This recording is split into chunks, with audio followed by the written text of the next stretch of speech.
a dedicated Christian, extremely intelligent, a beautiful family, great speaker and debater, great personality, very conservative, a born leader. Ladies and gentlemen, it's my honor and privilege to introduce to you my friend and colleague, Senator Chris McDaniel.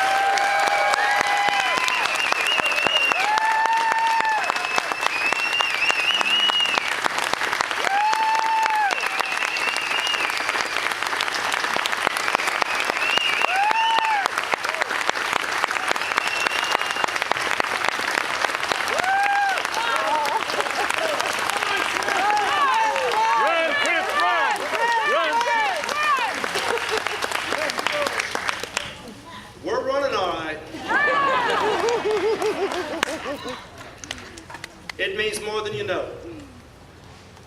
It means more than you can imagine. I needed you here today.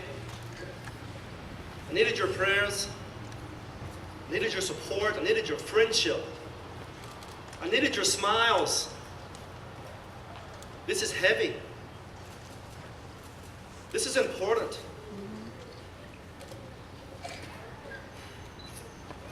I am reminded of that first revolution, how important it was, because it didn't just change the leading cast of characters, it changed everything. For the first time in man's relationship to man and his government, for that very first time, we didn't just remove a king and replace him with another king. We removed the king and replaced him with the will of the people. Yes.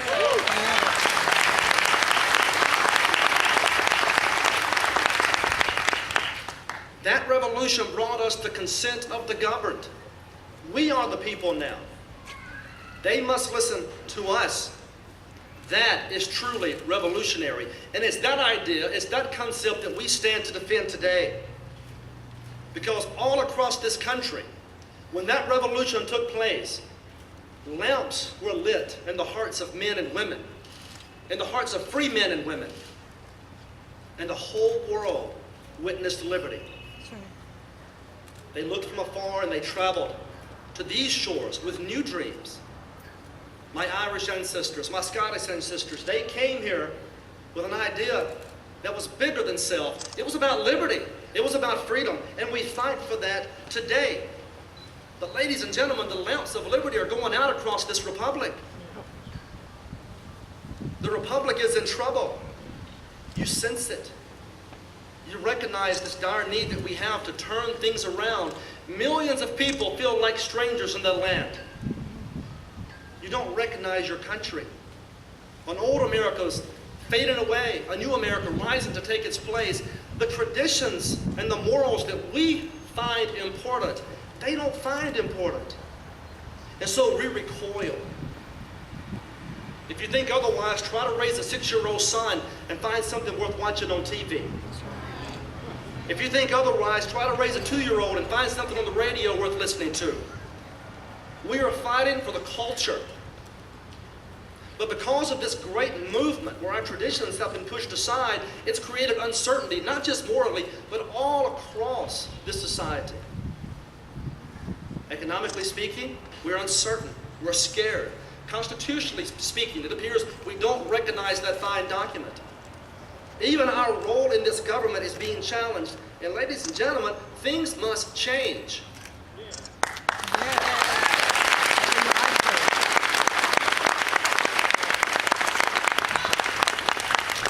I do not mean to overstate this, but I want to be perfectly clear. We are engaged in a battle between two opposing visions of America's future.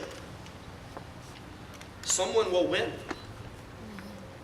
And so we stand here today to make a very public choice and to ask you to join me in choosing to become more, to be better, to be what this country was always intended to be, a beacon of liberty.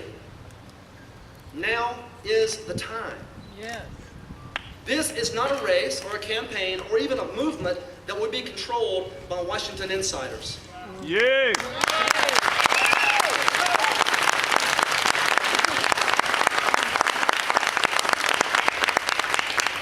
This is not a movement that will be controlled by powerful Washington, D.C. lobbyists.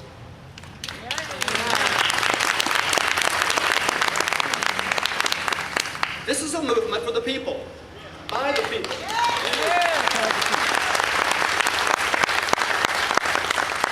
Specifically, Mississippians.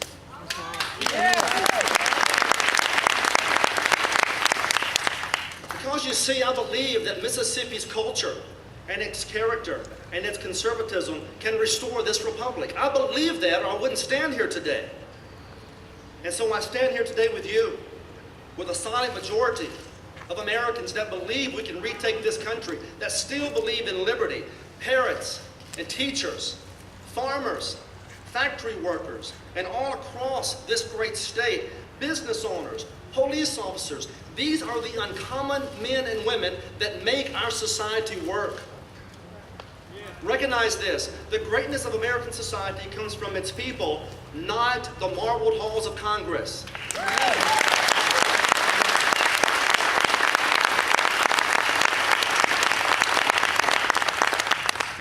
And so with your help today, we take that first great step forward. The Constitution must be restored. Yes.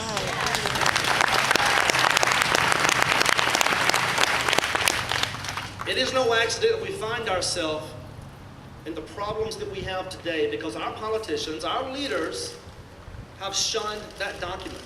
They have ignored that document.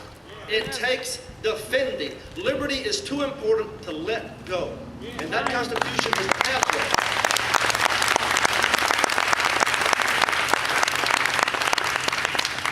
We will not compromise on the United States Constitution.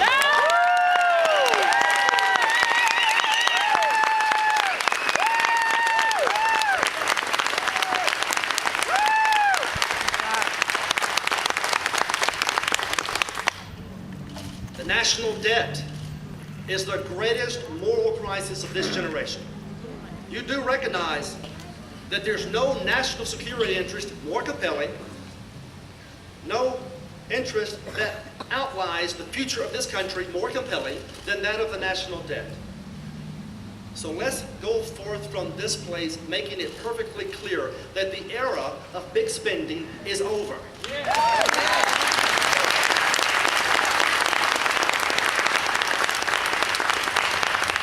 The age of appropriations must end.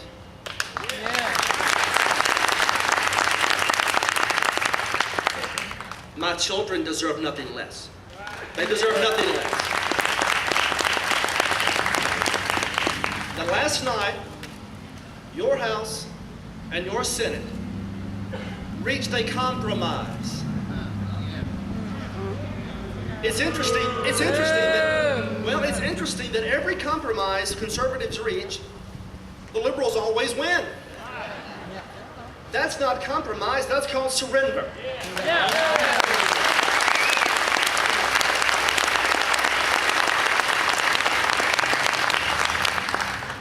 Politicians in Washington since 1962 have increased the debt limit 77 times. Is that our idea of compromise? 77 times they've increased it. Each time, a few years later, they set it arbitrarily, they increase it again. They come back and tell us how conservative they are and that they care about the future. Well, last night, 18 senators voted not to enter into that bad deal.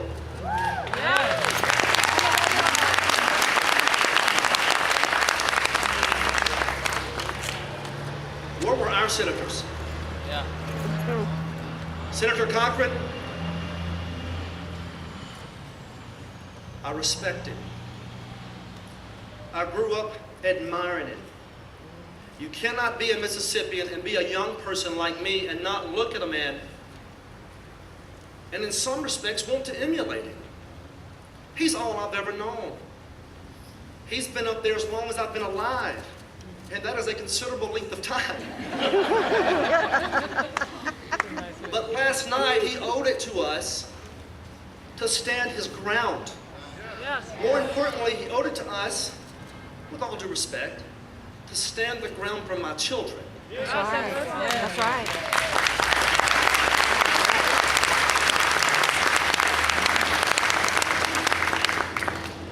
I've got 17 trillion reasons not to compromise. Yeah.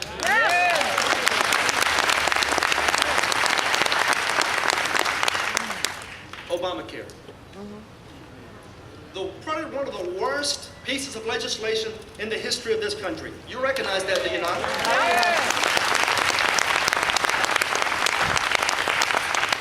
They call Obamacare the Affordable Care Act, but it's neither affordable nor caring. It is a job destroyer. It is a liberty destroyer. It has to be killed. Period.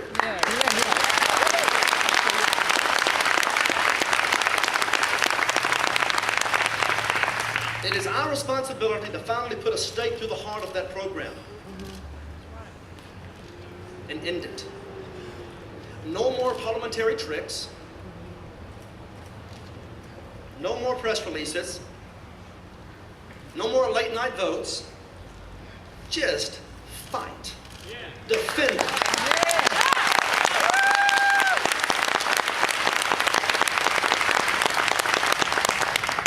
When Mike Lee and Ted Cruz stood there 2 weeks ago fighting to defund Obamacare, they should never have to stand by themselves.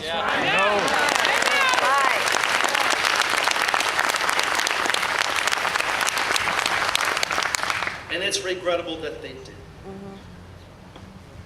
What else do we want? We want to reclaim our government.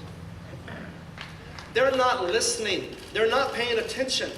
We have a responsibility to reclaim that government once and for all. Let the storms blow. Let the people be heard. We are better than this. It is not becoming of Mississippi's character to beg for scraps from a government 1,000 miles away. Let us keep our money.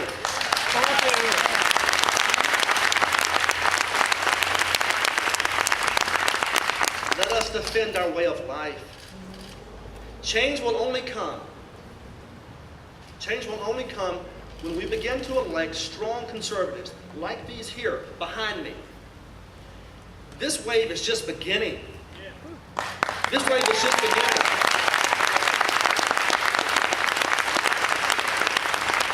Change will only come when you elect men and women who promise to divest themselves of the authority they've been given.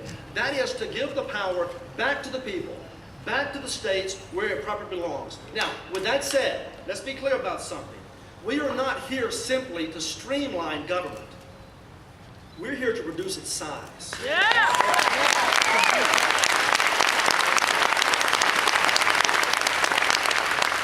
We are not here to promote government welfare programs because we aim to extend liberty. We do not fight to pass new laws. Our fight is to repeal existing laws.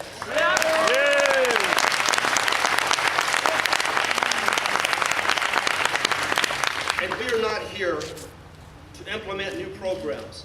Indeed, we are here to get rid of the programs that do violence to our Constitution.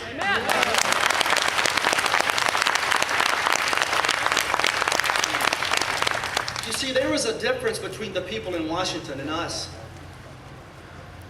They believe the country owes them something. There is a difference between us and them. They think we exist to provide them with privilege. They think we exist to provide them with wealth. The problem with that is, we think they should exist to defend our God-given rights.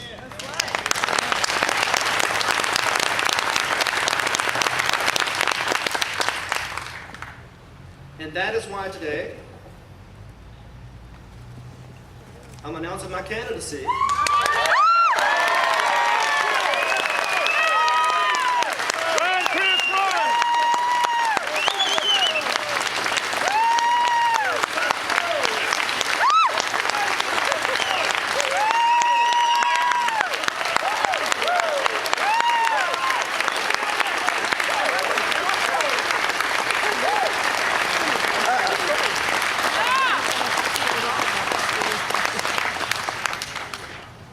For United States Senate.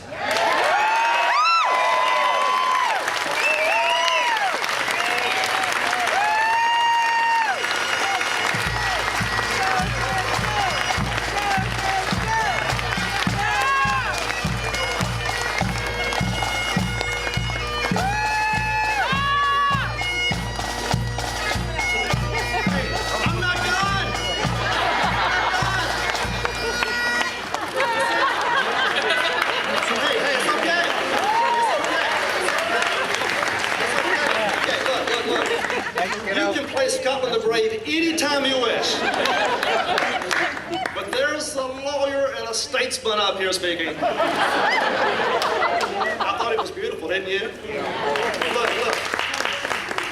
I promise I'm wrapping up, okay? I promise.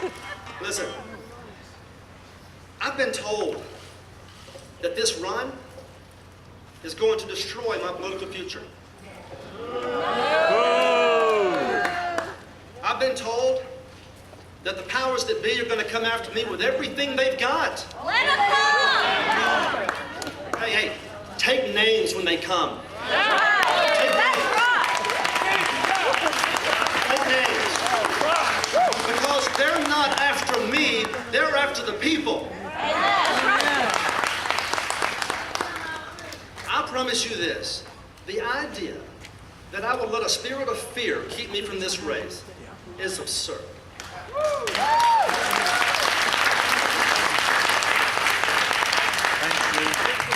There aren't enough lobbyists in the entire capital of Washington, D.C. to stop this. My sons deserve it. My sons deserve it. And I want to tell you guys something. I will not tell my boys one day about a once proud republic that we were unable to save. I will not tell them that story many years from now. Indeed, I will not tell them that at a time of crisis, their daddy didn't stand.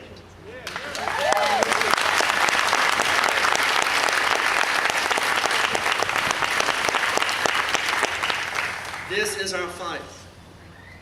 This generation's fight to restore the Constitution, to eliminate the national debt, to eliminate Obamacare. This is our fight, and we are going to fight. With apologies to one of my early heroes, Winston Churchill, we shall go on to the end. We shall fight in academia. We'll fight in the classrooms and the newspapers. We'll fight with growing confidence in the natural rights of mankind. We'll fight in the marble halls of Congress. We'll fight in the state capitals. We'll fight in the cities. We'll fight in the streets. We'll fight on the countrysides. And if for a moment, which I do not believe, that this country or its liberty were somehow subjugated, I would expect a new generation of Americans to stand with the Constitution as their guide and reclaim what's rightfully theirs. This is our fight, if necessary for years, if necessary alone. In closing, we dare not forget today that we are the rightful heirs of that first American Revolution.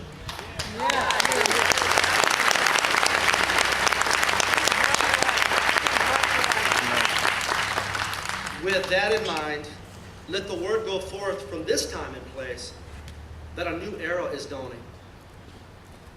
It's time to pass the torch of liberty to a new generation of Mississippians.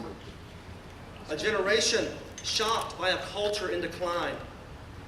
A generation tempered by endless wars. A generation disciplined by unsustainable federal debt, but proud of our heritage and unwilling to compromise or allow to be eroded that Constitution to which we have always been committed. It is our responsibility to ensure the survival of liberty, and we will. This much we pledge, and more. In the long history of mankind, only a few generations have ever been granted the role of defending liberty in its hour of need. That begins today, right here in Ellisville. We Mississippians are strong in ways that cannot be measured by arsenals. We are unique, our culture is unique, and we are proud to say we are good people. People of common sense, men and women of the soil whose virtues arise from the simplicity of life. In other words, we're exactly the kind of people that central planners hate.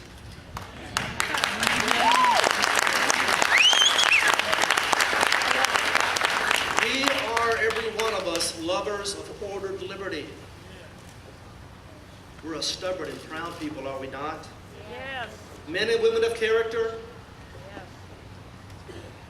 I so wish my dad could be here today.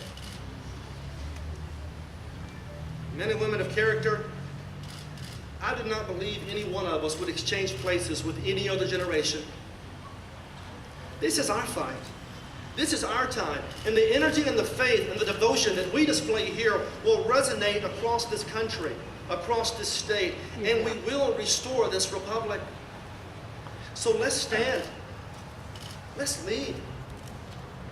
Let's make Washington hear us all the way from Ellisville, Mississippi. And so I ask for your prayers and your guidance, your friendship, your support.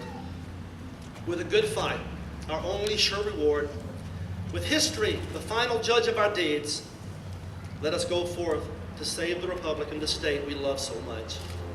Thank you, and God bless.